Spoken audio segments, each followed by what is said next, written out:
കാരണം UDF ആണല്ലോ ഇങ്ങനെ ഒരു വാഗ്ദാനം മുമ്പിൽ വെച്ചത്. അത് ഇനി അങ്ങനെ ഒരു ജനങ്ങളെ അങ്ങനെ ആ ഒരു വിശ്വാസം, ഒരു പൊളിറ്റിക്സ് എന്ന് പറയുമ്പോൾ തന്നെ ജനങ്ങളിലുള്ള വിശ്വാസമാണ് നമ്മൾ എടുക്കുന്നത്.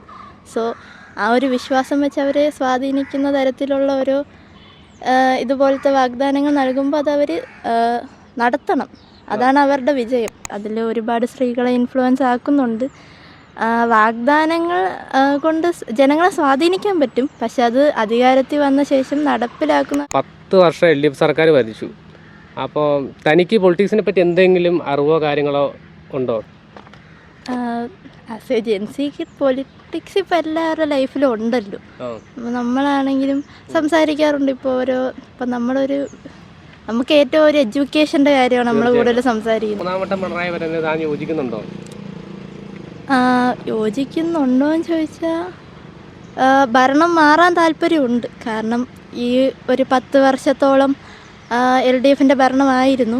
സോ അതുകൊണ്ട് തന്നെ ഇനി അങ്ങോട്ട്, കാരണം ഇതുവരെ വികസനങ്ങൾ നടന്നിട്ടുണ്ട് എങ്കിലും അതിന് ഉത്തമമായ ഒരു വികസനം ഉണ്ടെങ്കിൽ അവിടെ ഒരു തടസ്സവും പ്രശ്നവും നടന്നിട്ടുണ്ട്. പുതിയൊരു സർക്കാർ വന്നാൽ അതെങ്ങനെ ആയിരിക്കും ജനങ്ങളെ അറിയാൻ പറ്റില്ല.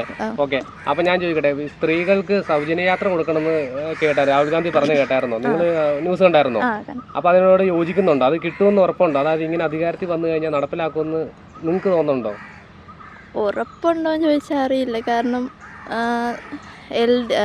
UDF ആണല്ലോ ഇങ്ങനെ ഒരു വാഗ്ദാനം മുമ്പിൽ വെച്ചത്. അത് ഇനി അങ്ങനെ ഒരു ജനങ്ങളെ അങ്ങനെ ആ ഒരു വിശ്വാസം, ഒരു പൊളിറ്റിക്സ് എന്ന് പറയുമ്പോൾ തന്നെ ജനങ്ങളിലുള്ള വിശ്വാസമാണ് നമ്മൾ എടുക്കുന്നത്.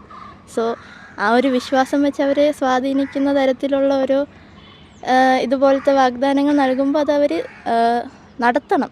അതാണ് അവരുടെ വിജയം. തീർച്ചയായിട്ടും. അപ്പോൾ നിങ്ങളെപ്പോലെ യുവാക്കൾ കുറവാണ് ഇങ്ങനെ പ്രതികരിക്കാനാണെങ്കിൽ, പറയാനാണെങ്കിൽ തന്നെ പിള്ളേർക്ക് മടിയാണ്.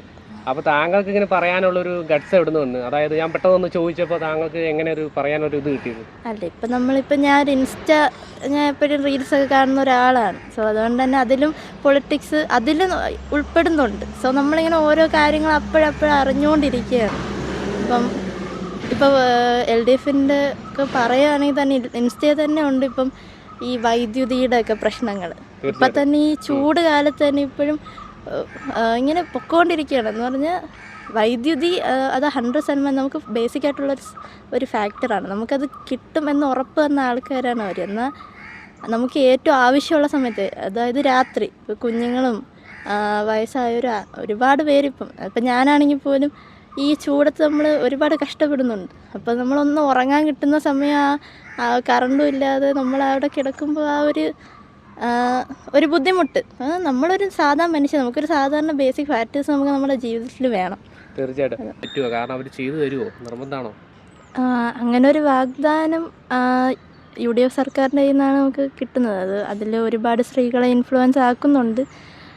വാഗ്ദാനങ്ങൾ കൊണ്ട് ജനങ്ങളെ സ്വാധീനിക്കാൻ പറ്റും, പക്ഷെ അത് അധികാരത്തിൽ വന്ന ശേഷം നടപ്പിലാക്കുന്നതാണ് ഒരു യഥാർത്ഥം. ഒരു ഡൗട്ടുണ്ട്. അപ്പോൾ ഈ അമ്മമാര്, പാവപ്പെട്ട അമ്മമാരിതൊക്കെ കേൾക്കുമ്പോൾ സന്തോഷമായിരിക്കും. അതായത് ഇങ്ങനെയൊക്കെ കേൾക്കുമ്പോൾ സൗജന്യ യാത്ര എന്ന് പറയുമ്പോൾ അവർക്ക് ഭയങ്കര സന്തോഷമായിരിക്കും.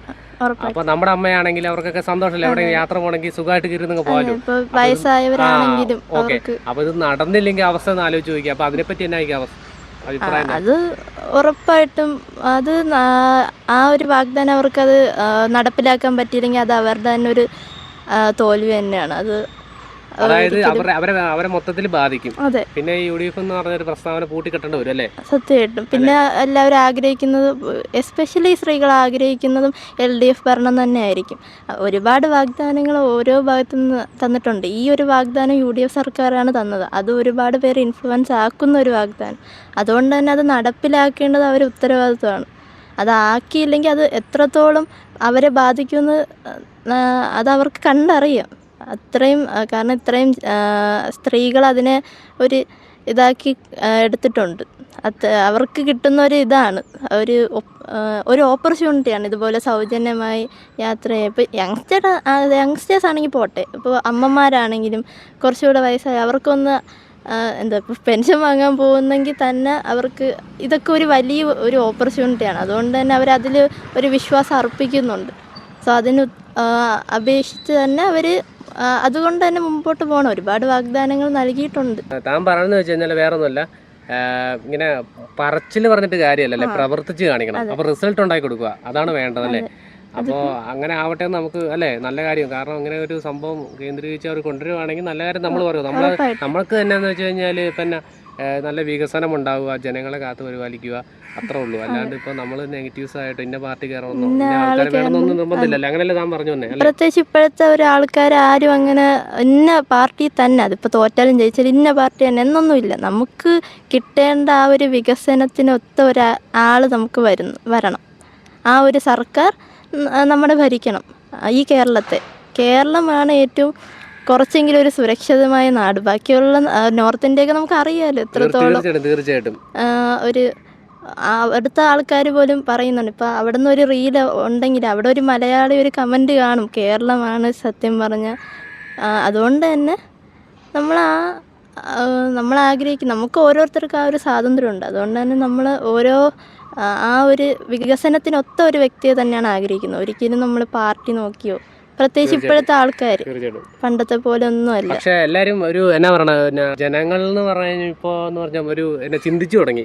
നേരത്തെ ഒരു അടിമേനെ പോലെ ആയിരുന്നല്ലേ, ഇന്ന പാർട്ടിക്ക് ആയിരിക്കണം, ഇന്ന സഖാവിനായിരിക്കണം എന്നതല്ലേ. ഇപ്പൊ എല്ലാരും ചിന്തിച്ചു തുടങ്ങി. പക്ഷെ ആ ചിന്ത ഈ പ്രാവശ്യം UDF കുത്തുമോന്ന് ഞാൻ ചോദിച്ചത്. കാരണം എന്നാ അറിയാം, എനിക്ക് എൻ്റെ ഡൗട്ട് എന്ന് വെച്ച് കഴിഞ്ഞാൽ കാര്യം എന്നൊക്കെ പറഞ്ഞാലും LDF കുത്തുന്നവർ ഇപ്പോഴും ഉണ്ട്. ആരും പുറത്ത് പറയത്തില്ല.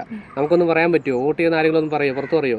ഇല്ല. പക്ഷെ 10 ആൾക്കാരെ കാണുമ്പോൾ ഭരണം മോശമാണ്, ഇതാണെന്നൊക്കെ പറഞ്ഞാൽ പോലും ഒരു വോട്ടിംഗ് ഡേറ്റ് വരാൻ നേരത്ത് ഇവർ LDF കുത്തുന്നത്. അതേപ്പറ്റി തന്നെ താൻ യോജിക്കുന്നുണ്ടോ ഇത്തരം കാര്യങ്ങളൊക്കെ? കാരണം നമുക്ക് ഒരു ചിന്താശേഷി നമുക്ക് മനുഷ്യനുള്ളതുപോലെ തന്നെ അത് പ്രാവർത്തികമാക്കാനുള്ള ഇത് നമ്മൾ ശ്രമിക്കണം. സത്യമാണ്, നമ്മളിപ്പോൾ ആ ഒരു സമയം ചെല്ലുമ്പോൾ ചിലപ്പോൾ ഒരു മാറ്റം വന്നേക്കാം. എങ്കിലും ഓരോ ആൾക്കാർ ആഗ്രഹിക്കുന്നുണ്ട് ഒരു മാറ്റം വരണം. ചിലപ്പം നമ്മളിങ്ങനെ വിചാരിച്ച് പോകും UDF കൊടുക്കണം, അപ്പോൾ അവിടെ ചെല്ലുമ്പോൾ LDF കൊടുക്കും. നമ്മൾ ചിന്തിക്കണം. കാരണം നമുക്ക് തന്നെയാണ് ഇവർ ഓരോ സർക്കാരും നമ്മളെ തന്നെ ഒരു ഇതിലേക്കാണ് വരുന്നത്, നമ്മുടെ അധികാരത്തിലേക്കാണ് വരുന്നത്. നമ്മൾ തന്നെയാണ് അവരുടെ പവർ. നമ്മളില്ലാതെ അവർക്ക് ഒരു രാഷ്ട്രീയം ഒരു പൊളിറ്റിക്സ് ഒന്നുമില്ല. നമ്മൾ തന്നെയാണ് അവർ തരുന്ന വിശ്വാസം അത് ഏറ്റുപിടിച്ച് വരുന്നവരാണ് നമ്മൾ. അതിനനുസരിച്ച് അത് പ്രാവർത്തികമാക്കുക, ഭരണം മുമ്പോട്ട് കൊണ്ടുപോകണം അത്രയും വിജയകരമായി. അങ്ങനെ ഉണ്ടെങ്കിൽ ജനങ്ങളെല്ലാം കൂടെ നിൽക്കും. തീർച്ചയായിട്ടും ഒത്തിരി പേര് നിൽക്കുകയും ചെയ്യും. ഓക്കെ.